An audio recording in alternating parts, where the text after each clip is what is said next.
काय ग सुनबाई, मी ऐकलं आहे की तू तुझ्या भावाला नवीन मोबाईल पाठवला आहेस.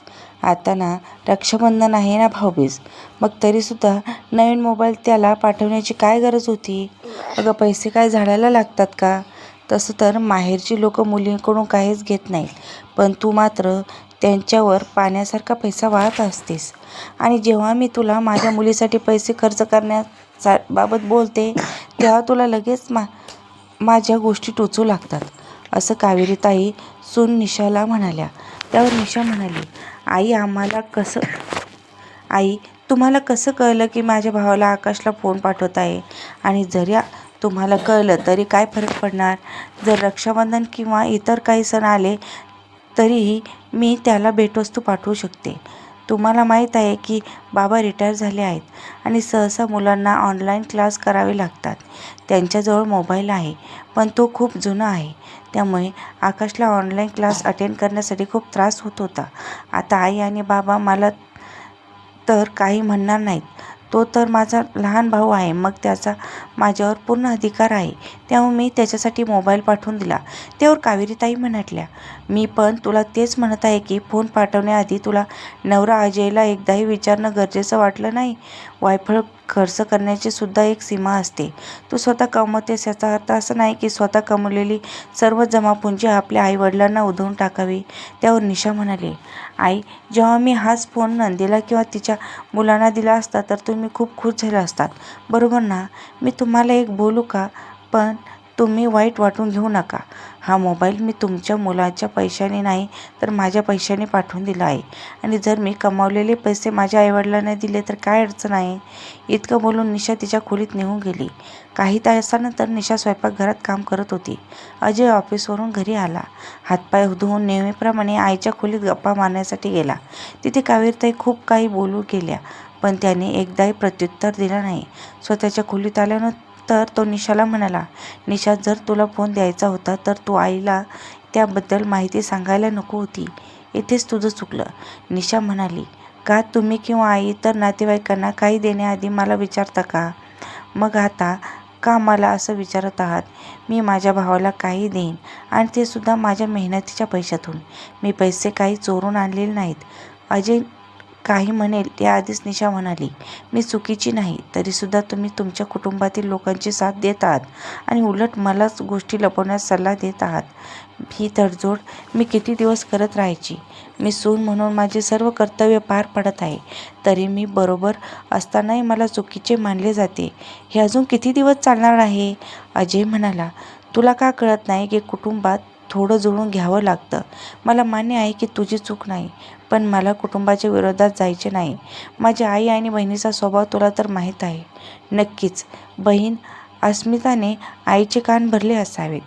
ती जेव्हाही घरी येते तेव्हा काही ना काही समस्या निर्माण करते. बाबा मला या अडचणीत पडायचे नाही, पण आई म्हणजे माझं जीवन कठीण करत चालली आहे. निशा म्हणाली, मला तुझ्या विचाराचे खूप आश्चर्य वाटते. मला काय माझ्या आईवडिलांना सुद्धा वाटले नव्हते की ते माझं लग्न अशा मुलासोबत करतील जो त्याच्या योग्य असणाऱ्या बायकोसोबत कधीच उभा राहू शकणार नाही.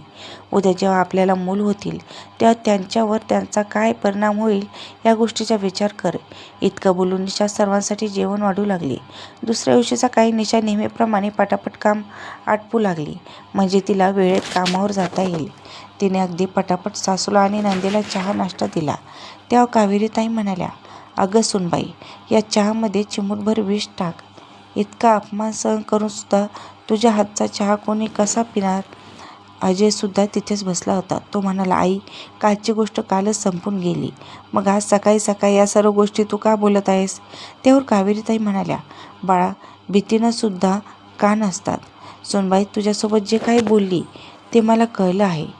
मी तर अशा बऱ्याच गोष्टी सहन करते कारण आपलं कुटुंब एकत्र राहावं, पण माझ्या सुनेला तिच्या माहेरच्या लोकांवर खर्च करण्यापासून वेळ मिळेल तेव्हाच ती स्वतःच्या कुटुंबाबद्दल विचार करेल ना. निशाने पाहिलं की लांब बसलेली अस्मिता हसत होती. चहा देताना ती म्हणाली, आई तुमचं कान कोण भरत आहे ते मलाही माहीत आहे, पण आता त्याच गोष्टी बोलण्यासाठी माझ्याकडे वेळ नाही. या घरासाठी फक्त तुम्हीच नाही तर मी सुद्धा विचार करते. पण मला एवढं माहीत आहे की माझ्या पैशावर माझ्या भावाचाही हक्क आहे. मी तुमच्यासाठी स्वयंपाक बनवून ठेवला आहे. आता मी निघते. इतकं बोलून ती कामासाठी निघून गेली. कावेरीताई म्हणाल्या, बघितलं का तुझ्या बायकोची नाटकं? हे सर्व तुझ्यामुळेच होत आहे. तू हिला इतकं डोक्यावर चढवून ठेवलं आहेस, त्यामुळेच हिचं तोंड इतकं चालत आहे. अजूनही वेळ गेली नाही. हिला आवर घाल.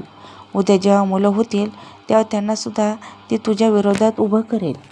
अस्मिता म्हणाली, हो दादा, मी तर आता परकी झाली आहे, तरीसुद्धा मी या घरची चिंता करत असते. मी तुझ्याबद्दल, आईबद्दल इतका विचार करते, तरीसुद्धा वहिनीच्या निशाण्यावर मीच आहे.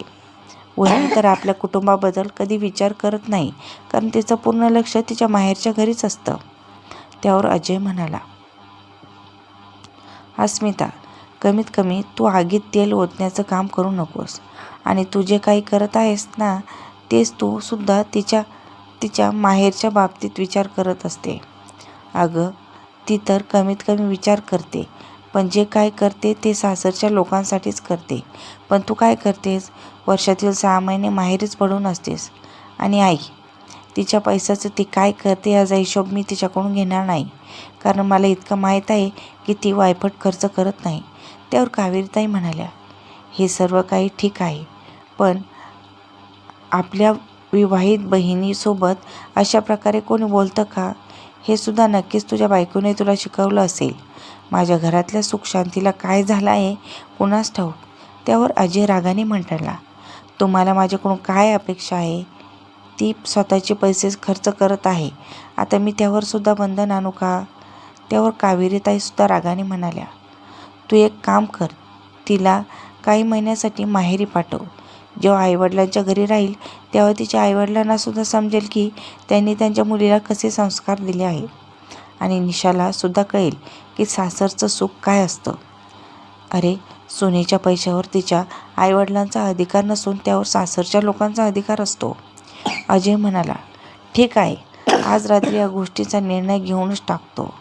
आता मी निघू का? आजच्या ऑफिससाठी खूप चांगल्या प्रकारे तुम्ही दोघींनी सुरुवात करून दिली आहे. इतकं बोलून तो ऑफिसला निघून गेला. जेव्हाही अस्मिता माहेरी येत, घरचं वातावरण पूर्णपणे बिघडून जात. निशाचे आई वडील निशाकडून कसलीही मदत घेत नसे, परंतु वडिलांच्या निवृत्तीनंतर निशा स्वतःचे कर्तव्य पार पाडण्यासाठी स्वतःच्या छोट्या भावाला लहान मोठे मदत करत, जी कावेरीताईंना अजिबात आवडत नसे. रात्री जेव्हा सर्वजण जेवत होते तेव्हा अस्मिता मुद्दामून म्हणाली, वहिनी, तुझ्या माहेरचे लोकच तुझ्यासाठी सर्व काही आहेत का? आम्ही तुझ्यासाठी काही नाही, कारण दिवस रात्र तुम्ही त्यांच्याच चिंतेत डुबलेले असता आणि त्यांच्यावरच खर्च करत राहता. अजय म्हणाला, जेवणाच्या टेबलवर तुम्ही परत सुरू झालात? त्यावर निशा हसत म्हणाली, अरे ननंद आणि भाऊजाईमध्ये मजाक मस्करी होत राहते. आणि ताई, माझ्या कमाईवर फक्त माझाच अधिकार आहे. हे पैसे मी कसे आणि कोणावर खर्च करू याचा निर्णयसुद्धा माझाच असेल. जोपर्यंत अधिकारांचा संबंध आहे, जितका हक्क तुमचा तुमच्या भावाच्या पैशावर आहे, तेवढाच अधिकार माझ्या भावाचा माझ्या पैशावर आहे. आणि जोपर्यंत भेटवस्तूचा प्रश्न आहे, सर्वात जास्त भेटवस्तू कोणाला मिळतात हे तुमच्यापेक्षा चांगले कोण जाणू शकेल? ही गोष्ट कावेरीताईच्या मनाला लागली. त्या म्हणाल्या, सुनबाई, तुझ्या नंदेने असे काय बोलले ज्यावर तुला खूप वाईट वाटले? ती काय चुकीचे बोलत आहे? तू तुझ्या नंदेसाठी कधीही काय फोन घेतला नाहीस. पूर्वी मुलीच्या आईवडिलांच्या घरातून भेटवस्तू येत असत, पण आता गंगा उलट्या दिशेने वाहत आहेत. अजय म्हणाला, कमीत कमी जेवणाच्या टेबलवर तर शांतता राखा. आणि आई, तुला कोणत्या गोष्टीची कमतरता आहे? तुझा मुलगासुद्धा चांगले पैसे कमवतो. निशाला तिचे पैसे कसे खर्च करायचे आहे तसे खर्च तिला करू दे. आणि तसेही ती तिच्या लहान भावाच्या बाबतीत तिचे कर्तव्य पार पाडत आहे. मग यात काय चूक आहे? त्यावर अस्मिता लगेचच म्हणाली, दादा, तुझं काय म्हणणं आहे? म्हणजे वहिनीने तिची सर्व कमाई तिच्या माहेरच्यांवर खर्च केली पाहिजे का? अजय म्हणाला, जर तुला असं वाटत असेल तर तू सुद्धा पैसे कमव आणि स्वतःच्या माहेरी येऊन खर्च कर. या गोष्टीचे अस्मिताला खूप वाईट वाटले. दुसऱ्या दिवशी सकाळी रविवार होता. अजय निशाला म्हणाला, निशा, मी विचार करत आहे की तू काही दिवसांची सुट्टी घे, माहेरी निघून जा. तेव्हा निशा म्हणाली, तू नेमकं काय बोलत आहेस? मला कळत नाही. तू अचानक मला माहेरी जाण्यास का सांगत आहेस? तुझ्या आनंदासाठी प्रत्येक वेळेस मी तडजोड करत गेली की कधी ना कधी तू मला समजून घेशील असं मला वाटत होतं. पण ठीक आहे, जर तुला वाटत असेल मलाही आत्ताच माझ्या माहेरी जायचे आहे आणि तुला मला सोडण्याची काहीच गरज नाही. माझ्या आईवडिलांना मला इतके मजबूत केले आहे की मी माझ्या आईवडिलांच्या घरी एकटी जाऊ शकते. इतकं बोलून निशा तिच्या खोलीत निघून गेली. निशा पटापट स्वतःची पॅकिंग करून अजय म्हणाला, अगं निशा, आधी नाश्ता करून घे. त्यावर निशा म्हणाली, मी सर्वांसाठी नाश्ता बनवला आहे, पण आज माझा उपवास आहे आणि माझा हा उपवास मी माहेरी जाऊनच सोडेल. तेव्हा कावेरीताई तिथे आल्या आणि म्हणाल्या, निशा, तू आता का जात आहेस? संध्याकाळी जा. घरात सर्वत्र पसारा पडलेला आहे. तेव्हा निशा हसत म्हणाली, आई, मला आता 1 आठवड्याची सुट्टी मिळाली आहे. तुम्ही तुमचं घर स्वतः सांभाळून घ्या. असं बोलून तिची तयारी करू लागली. तिथेच उभी असलेली अस्मिता म्हणाली, आई, आता तू दुपारच्या जेवणाची तयारी कर. मी थोडा वेळ आराम करते. आणि तसंच माझा नवरा आनंदसुद्धा मला घेण्यासाठी दुपारी येणार आहे. मी तर दुपारीच निघून जाईन. फक्त माझी थोडीशी खरेदी राहिली आहे. ते सर्व साहित्य तू खरेदी करून आणून ठेव. पुढच्या वेळेस मी जेव्हा येईल तेव्हा घेऊन जाईन. इतकं बोलून अस्मिताने तिथून पळ काढला. त्यावर अजय म्हणाला, काही बघितलंस का? तुझ्या लाडक्या मुलीला कसं बोलण्यास 1 मिनिटसुद्धा लागला नाही. ती लगेच स्वतःबद्दल विचार करू लागली. निशा नोकरी करूनसुद्धा संपूर्ण घर सांभाळते, पण तू तिला तुझी मुलगी नोकर लोकांची मदत घेऊनसुद्धा या घराला सांभाळू शकत नाही आणि वरून नेहमी सुनेची तक्रार करत असतेस. मला तर कळतच नाही की तू माझं लग्न का केलं आहेस. तेव्हा अजयचे वडील रणजितराव तिथे आले आणि म्हणाले, कावेरी, मला असं वाटायचं की घर आणि कुटुंब तू अगदी व्यवस्थितरित्या सांभाळत आहेस, पण नाही. घरातल्या लक्ष्मीला तू आज नाराज केलं आणि तुझ्या स्वतःच्या मुलीने कधी तुझ्याबद्दल विचारसुद्धा केला नाही. त्याच्याबद्दल तू नेहमी विचार करत राहिलीस. विचार कर, तुझ्या मुलीला तुझा त्रास दिसत नाही आणि तू मात्र तुझ्या सुनेला दोष देत आलीस. तेव्हा शेवटी तिने असं काय पाप केलं आहे? तुमच्या आधी तिच्या कमाईवर तिच्या पालकांचा हक्क नाही का? त्यावर कावेरीताई म्हणाल्या, हे कसे होऊ शकते? रणजितराव म्हणाले, तुम्ही तुमच्या सुनेला शिक्षण घेऊन लायक बनवले आहे का? तू नाही तर तिच्या आईवडिलांनी तिला उभं केलं आहे. जर असं असेल तर सांग तुझ्या लेकाला की स्वतःची कमाई त्याच्या सासरी पाठवून दे. तुला तुझ्या सुनेचे पैसे स्वतःजवळ ठेवून घ्यायचे आहेत आणि मुलाची कमाईसुद्धा तुला कुठेही द्यायची नाही. तू तर खूप स्वार्थी निघालीस. अजय वडिलांना म्हणाला, बाबा, विचार करा. या सर्व गोष्टींच्या पायी माझ्या कौटुंबिक आयुष्य नरक बनत चाललं आहे. त्यावर रणजितराव म्हणाले, यामध्ये कुठे ना कुठे तू सुद्धा जबाबदार आहेस. जिथे योग्य आणि अयोग्य गोष्टींचा निर्णय घेण्यास पुरुष कमजोर होतो तेव्हा तिथे ती सत्ता स्त्रीच्या हातात निघून जाते. जर तू तुझ्या बायकोसाठी आता बोलला नाहीस तर इतर कोण आणि काय बोलणार? आता इथे उभा राहून माझ्या तोंडाला काय बघत बसला आहेस? जा आणि सुनेला समजव. आणि कावेरी, तू सुद्धा तुझ्या मुलीचे सामान बांधायला घे आणि तिला इथून निरोप दे आणि सांग की तू फक्त सणाच्या वेळेस इथे येत जा. इतकं बोलून ते तिथून निघून गेले. अजय जाऊन निशाला मनवू लागला. निशा म्हणाली, सर्व काही झाल्यानंतर तू अशा प्रकारच्या गोष्टी करतोस. जर आज बाबांनी सांगितलं नसतं तर तू मला मनवण्यास कधीच आला नसता आणि मला माहेरी पाठवून दिलं असतं. माझ्या पैशावर माझ्या आईवडिलांचा अधिकार का नाही? जर मी काही पैसे माझ्या माहेरच्या लोकांसाठी खर्च केला तर मी चुकीची ठरते का?